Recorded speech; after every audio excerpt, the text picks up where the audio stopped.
All right, so this is question 7 on the practice test, right? And we only have one class here, so we are going to start off from the main method and work our way towards the bottom.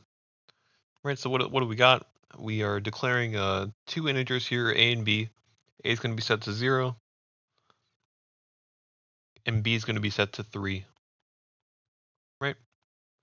So we have another declaration, right? It's going to be an integer array named array, right? So we got array. I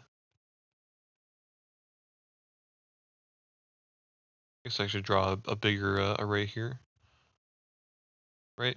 And then we have indexes 0, 1, and 2. And what are filled inside of those indexes? We got 1, 2, and 3, right? That's what we have. Now we're going to enter this try block and see what happens, right? So I'm going to run this line of code. So it's just a print statement. What's inside of the print statement though?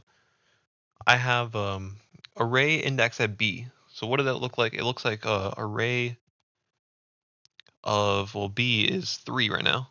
So we're going to print out, or at least try to print out array index at 3. So we look at index 0, 1, 2, and then we realize that there isn't actually an index 3, right? Trying to index at 3 would actually give you a array out of bounds exception, right? So what I'm trying to say is that this line right here throws an exception, right?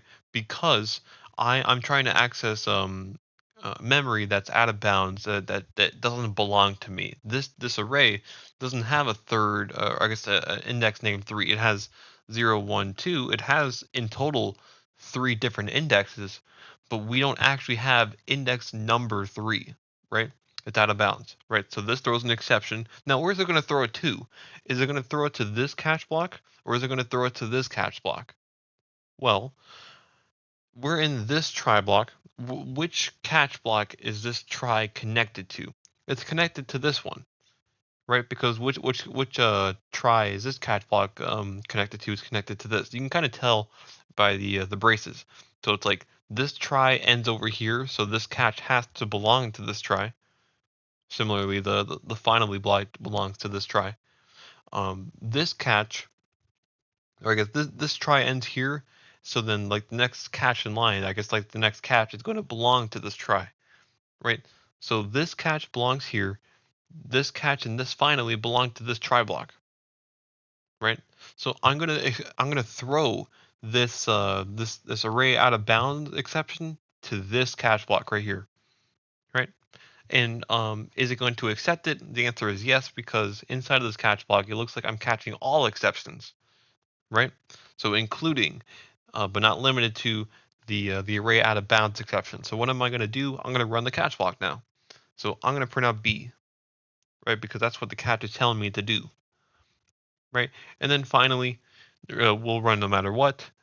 We are going to print out C.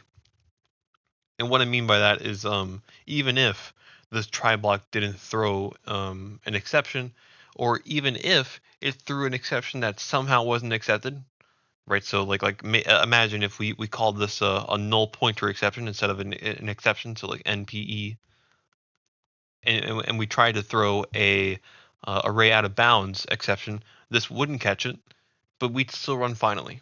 Now, here's a question, right? If I had a finally block here, right,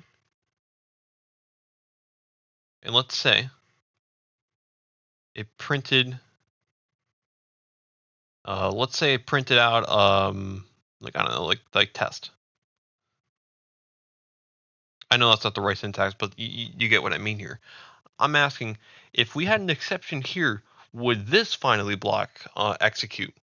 The answer is no, and the reason why it's no is because we never entered this try block to begin with. It was too late, it was unreachable, right? I threw an exception here, which means that I don't even get to go to this line, which means that like the finally isn't like activated, so to speak, right? Once I entered this try block, this finally was like activated, meaning that even if all the code here went to crap, the finally block is going to execute, right?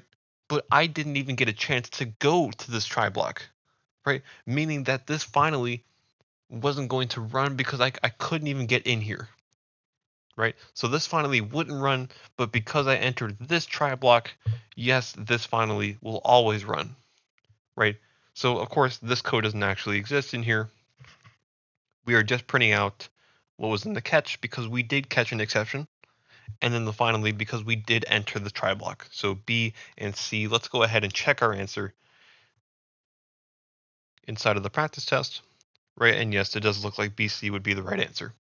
I hope this helped.